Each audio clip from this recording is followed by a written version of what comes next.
नमस्कार सभी को। आप सभी का एक बार फिर से आपके अपने स्टडी मेट्री यूट्यूब चैनल पर हार्दिक स्वागत है। आज हम राजस्थान माध्यमिक शिक्षा बोर्ड द्वारा आयोजित जो मॉडल क्वेश्चन पेपर है हिंदी विषय का क्लास 10 वो आपके सामने प्रस्तुत करने जा रहे हैं। इसमें आपको जो क्वेश्चन पेपर सॉल्व करने का जो टाइम मिलेगा वो मिलेगा 3 घंटे 15 मिनट का, और ये 80 नंबर का होगा। पूर्णांक इसका 80 है। तो यहाँ आपसे ज्ञान उद्देश्य से संबंधित 9 अंकों के क्वेश्चन पूछे जाएंगे। आप में अवबोध कितना है 44 अंक के क्वेश्चन आपसे पूछे जाएंगे। ज्ञान उपयोग और अभिव्यक्ति से संबंधित आपसे 23 अंक के क्वेश्चन पूछे जाएंगे, और आपकी कौशल और मौलिकता से संबंधित आपसे 4 क्वेश्चन पूछे जाएंगे। अब यहाँ आप नीचे देख सकते हैं कि वस्तुनिष्ठ क्वेश्चन कितने पूछे जाएंगे आपसे। आपके क्वेश्चन पेपर में 12 प्रश्न जो हैं वो वस्तुनिष्ठ होंगे, प्रत्येक 1 अंक का होगा। फिर रिक्त स्थान के क्वेश्चन 6 पूछे जाएंगे, वो भी 1-1 अंक के होंगे। फिर अति लघु उत्तरात्मक जो प्रश्न उत्तर हैं वो आपसे 20 पूछे जाएंगे, वो भी 1-1 अंक के हैं। फिर लघु उत्तरात्मक जो क्वेश्चन है वो 7 पूछे जाएंगे, और प्रत्येक 2 अंक का होगा, मतलब 14 अंक के। फिर दीर्घ उत्तर आपसे 2 क्वेश्चन के पूछे जाएंगे, और प्रत्येक क्वेश्चन जो है वो 3 अंक का होगा।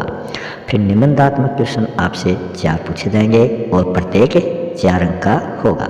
फिर एक क्वेश्चन निबंधात्मक और पूछा जाएगा, और वो 6 अंक का होगा। इस प्रकार आपके टोटल जो क्वेश्चन होंगे वो हो जाएंगे 52। अब नीचे आपके कौन सी पुस्तक से कितने अंक के क्वेश्चन पूछे जाने हैं वो भी आप देख सकते हैं। क्षितिज आपकी जो पुस्तिका है वहाँ से आपके सबसे अधिक 34 अंक के क्वेश्चन पूछे जाएंगे। इस पर आपको सबसे अधिक ध्यान देना है। कृतिका पुस्तक से आपसे 10 अंक के क्वेश्चन पूछे जाएंगे। अपठित गद्यांश पद्यांश आपसे 12 नंबर के पूछे जाएंगे। व्यवहारिक व्याकरण जो है ये आपसे 10 अंकों के पूछे जाएगी। व्याकरण से संबंधित हमने सभी टॉपिक अपने YouTube चैनल पर करवा रखे हैं, और क्षितिज कृतिका जो बुक है इनके भी वो शॉर्ट जो क्वेश्चन है वो हमने इस YouTube चैनल पर उपलब्ध करवा रखे हैं। फिर पत्र आएगा वो 4 अंक का होगा। विज्ञापन भी 4 अंक का होगा, और फिर आपसे एक निबंध पूछा जाएगा जो 6 अंक का होगा। यहाँ ये ब्लू प्रिंट है जो आपको दिखाई दे रहा है, तो इसमें आप देख सकते हो कि कहाँ से कौन से क्वेश्चन पूछे जाने हैं। उस हिसाब से अपनी तैयारी को आप कर सकते हैं। अब हम मॉडल क्वेश्चन पेपर की तरफ चलते हैं। देखते हैं हिंदी का मॉडल क्वेश्चन पेपर। आपका जो मेन एग्ज़ाम होगा बोर्ड का उसमें इसी तरह का क्वेश्चन पेपर आपसे को मिलेगा, और इसमें ये मॉडल क्वेश्चन पेपर है इसलिए यहाँ मॉडल क्वेश्चन पेपर लिखा हुआ है। कक्षा 10 विषय हिंदी है। पूर्णांक 80 हैं, और समय भी यहाँ दे रखा है कि इतने समय में आपको इतने क्वेश्चन हल करने हैं।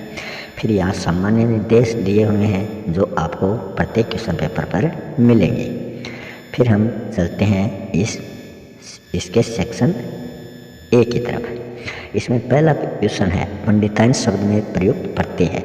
आप ये जानते हो कि उपसर्ग जो होता है वो तो शब्द से पहले लगता है, मतलब ये शब्द है और इससे पहले लगेगा कोई शब्दांश तो वो उपसर्ग हो जाएगा, और शब्द के बाद में जो शब्दांश लगता है वो प्रत्यय कहलाता है। तो इसमें आप देखो कि अंत में आपको क्या दिखाई दे रहा है। तो यहाँ पंडित मूल शब्द है, और इसमें आयन प्रत्यय जुड़कर ये पंडिताइन हो गया।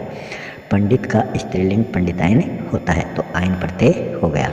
आप इस YouTube चैनल की प्लेलिस्ट में जाकर ये उपसर्ग प्रत्यय वाला टॉपिक देखकर इसकी पहचान के नियम भी आप देख सकते हैं। स्वच्छ है तो इसमें स, व, ए, च और छ ए ये आपको दिखाई दे रहा। आपने ये स्वर संधि पढ़ी होगी जिसमें ई का तो ये होता है, ऊ का वह होता है, और री का रे होता है। ये नियम 3 पढ़े होंगे। तो इसमें आपको वह दिखाई दे रहा है, तो ये वह किसका हो रहा है ऊ, तो इस वह की जगह आपको ऊ लिखना है।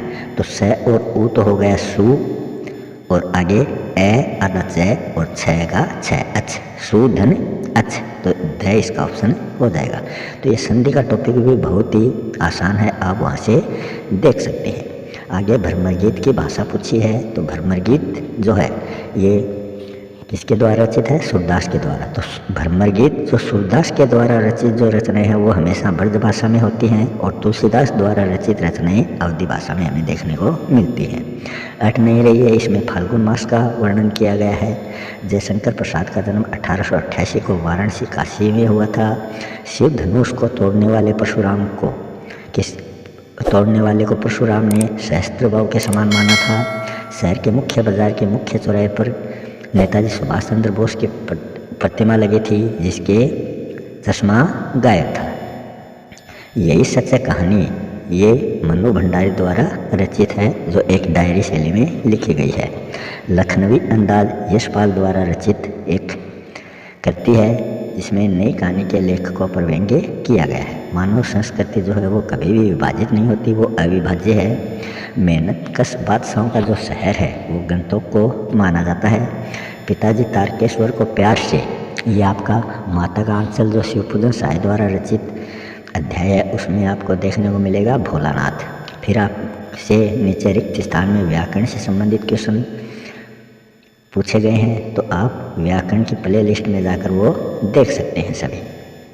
फिर अपठित गद्यांश है, ये गद्यांश पढ़कर आपको नीचे के क्वेश्चनों के आंसर देने हैं, तो ये भी बहुत आसान है। फिर अपठित पद्यांश है, यहाँ भी आपको जो हार्ड जो शब्द है उसके अर्थ आने चाहिए। जैसे अनंग, तो ये अन धन अंग है, अंग मतलब देह, बिना देह के, तो अनंग बिना देह रहित, या कामदेव को भी अनंग कहते हैं। कंत होता है स्वामी पति, तो ये आप इस प्रकार इनके कठिन शब्दों के अर्थ भी आपको आने चाहिए। उसके बाद में आप नीचे जो जितने भी क्वेश्चन हैं उनके आंसर आप दे सकते हो।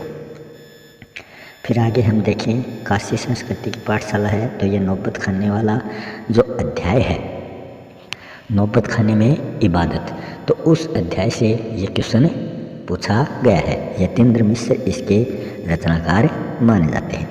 संस्कृति असंस्कृति में कब बदल जाती है, ये भदंत आनंद कोचसेन द्वारा रचित अध्याय है। उस अध्याय को पढ़कर आप इसका आंसर दे सकते हैं। संगतकार कविता जो आपकी पाठ्य पुस्तक में उसका मूल भाव आपको बताना है। आत्मकथ्य कविता में किन किन बिंबों का प्रयोग हुआ है वो आपको बताना है। हिरोशिमा जो है उसमें आपने हिरोशिमा जो घटना हुई है वो किस आधार पर है, ये मैं क्यों लिखता हूँ, अज्ञे द्वारा रचित जो चैप्टर है उससे ये क्वेश्चन लिया गया है। पत्थर तोड़ती पहाड़ियों को देखकर लेखिका को कैसी अनुभूति हुई है वो आप लेसन पढ़कर बता सकते हो। आंखें भर आना मुहावरे का अर्थ है दुख प्रकट होना, और इसका वाक्य में प्रयोग आपको करना है। फिर सेक्शन सी जो है इसमें आपकी पाठ्य पुस्तक से संबंधित एक गद्यांश दिया गया है, उस गद्यांश को पढ़कर नीचे के क्वेश्चनों के आंसर आपको देने हैं। यहाँ वही सुभाष चंद्र बोस वाला ये चैप्टर है जिसके मूर्तिकार चश्मा बनाना भूल गए थे, और फिर नीचे जो भटियार खाना वाला चैप्टर है उससे संबंधित ये क्वेश्चन लिया गया है। एक कहानी ये है भी मन्नू भंडारी से संबंधित ये गद्यांश है और इसमें क्वेश्चन दिए गए हैं। फिर फसल क्या है, इससे संबंधित पद्यांश पुस्तक से लिया गया है और इसके क्वेश्चन आपको इससे ढूंढकर लिखने हैं। फिर आगे आपसे बादल गरजो, मतलब इन दोनों में से आपको एक ही करना है, या तो बादल गरजो वाला कर सकते हो या फसल वाला कर सकते हो। फिर बाल गोविंद जो भक्त है ये रामवर्क्स बेनीपुरी द्वारा रचित अध्याय है, तो इसमें आप उस अध्याय को पढ़कर इसका आंसर दे सकते हो, या फिर इसके अथवा में जो क्वेश्चन है ये भी आप दे सकते हो। जो क्वेश्चन आपको अच्छा था आप उस आधार पर उसका आंसर बताएं। आत्मकथ्य कविता में कवि जयशंकर प्रसाद वाला क्वेश्चन आपको बढ़िया आता है तो ये करो, वरना ज्यों जलमा है तेल की गागरी बूंद न ताको लागती, इस क्वेश्चन को भी आप कर सकते हो। ये उद्धव से संबंधित क्वेश्चन है। फिर खंड द में आपसे यतीन्द्र मिश्र के कर्तृत्व और व्यक्तित्व पर लिख सकते हो, या फिर जयशंकर प्रसाद के बारे में आप लिख सकते हो। दोनों में से एक लेखक के बारे में आपको लिखना है। साना साना हाथ जोड़ के, ये जो अध्याय है मधु कांकरिया द्वारा रचित, इससे संबंधित ये क्वेश्चन पूछा गया है। नीचे माता का आंचल जो शिवपूजन साय द्वारा रचित जो अध्याय है उससे ये क्वेश्चन पूछा गया है। और अंतिम क्वेश्चन जो है वो आपके निबंध से संबंधित है। इसमें आपके सामने 2-3 निबंध दिए गए हैं और इसके मुख्य बिंदु दिए गए हैं। उस आधार पर आप इनके जवाब दे सकते हो। तो इसी के साथ ये चैप्टर यहीं समाप्त होता है। ये मॉडल क्वेश्चन पेपर यहीं समाप्त होता है। मिलते हैं नेक्स्ट वीडियो में एक नए टॉपिक के साथ। तब तक के लिए जय हिंद, जय भारत। यहाँ पर 19 और 20 नंबर के क्वेश्चन जो पत्र और विज्ञापन से संबंधित हैं वो भी दिए गए हैं। तो इसी के साथ ये मॉडल क्वेश्चन पेपर यहीं समाप्त होता है। धन्यवाद।